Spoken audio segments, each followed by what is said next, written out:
In another time, in a faraway galaxy, there lived a young man named Luke Skywalker. He was a student at the new Academy for Space Pilots, and he was already one of the best young pilots in the solar system. Luke and his classmates, the planetary pioneers, were training for a special mission.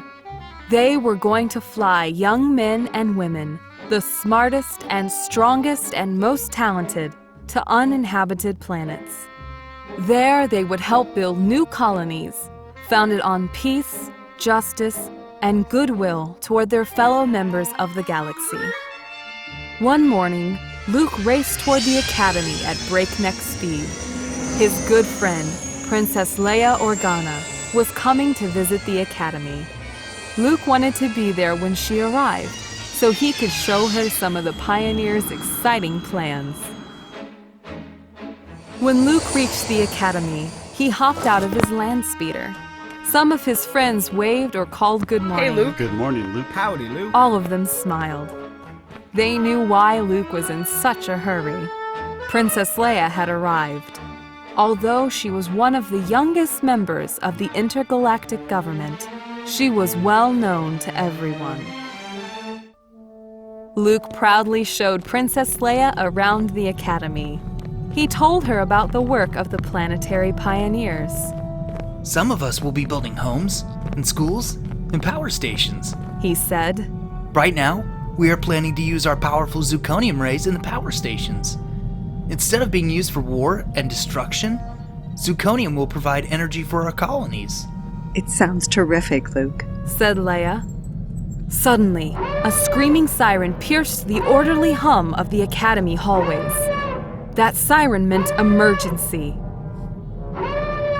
Luke and Leia raced to the office of General Oleson, Luke's favorite instructor. What's wrong? Asked Luke. The general quickly explained the emergency. A small moon from a nearby system had been blasted out of its orbit.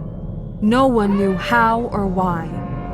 The moon was surrounded by a powerful magnetic field. None of the Academy's sensors could pierce it. Now the Maverick moon was on a collision course, traveling well beyond light speed, and it was headed their way. We'll be meeting in the conference room in 5 minutes, Said General Oleson. I'd like you to be there, Luke. Luke and Leia hurried to the conference room. An enormous monitor in the conference room was tracking the course of the Maverick moon. Its path was obvious to everyone. In just a few hours, the Maverick moon would collide with them, blowing the Academy, and indeed, the whole planet, to smithereens. We don't have enough time to evacuate the planet. Said General Oleson. Besides, we don't have enough spaceships to take everyone to safety. We still have our old fighter planes. Said Luke. And we can use the power we've developed with our zirconium rays to blow that Maverick moon right off the star map.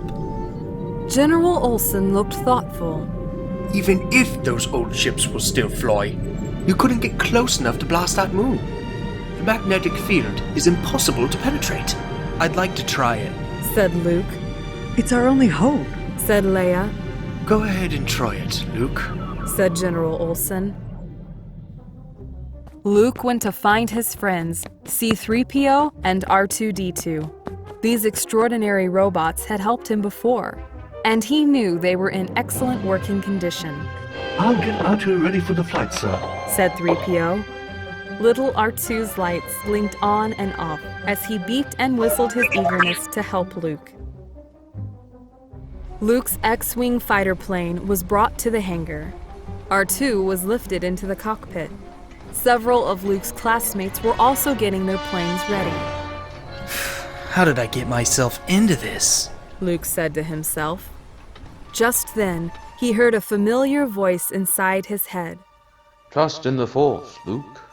It was the voice of his old friend and teacher, Ben Kenobi, a brave Jedi Knight. Ben had trained Luke to use a special power called the Force. Luke had almost forgotten that. Now he jumped into his plane as 3PO waved farewell. Then Luke and his crew of brave young pilots took off in the direction of the Maverick moon. As they neared the moon, a shrill, screaming sound seemed to fill their ears. Their fighter planes started to shake uncontrollably. Violent waves of color surrounded them. The magnetic field was so strong that not one of the planes could get through it. The Force is with you. Said a powerful voice inside Luke's head. By themselves now, Luke and R2 plunged on. Suddenly, Luke Skywalker broke through the magnetic field. He found himself in a shaky orbit around the Maverick moon. Prepare to fire the zirconium rays! Luke shouted to R2. We'll have to get out of here in a split second! The zirconium rays were aimed at the center of the moon. Luke squeezed down the firing lever. It was a direct hit. The impact of the exploding moon sent Luke's plane reeling out of control. R2's lights blinked on and off as his circuits blew. Desperately, Luke tried to regain control. But he didn't have to worry. The Force was with him. The special power he could not explain protected him and steered him free from danger. When Luke and R2-D2 returned to the hangar, the entire population of the Academy was there to greet them with yells and cheers. Happiest of all were their good friends, Princess Leia and See-Threepio. Princess Leia placed a Medal of Honor around Luke's neck. Now we can get back to work, said Luke, feeling a little embarrassed. I'm glad that you and the planetary pioneers will be able to continue your work, said Leia. but I'm even happier that you are alive and safe.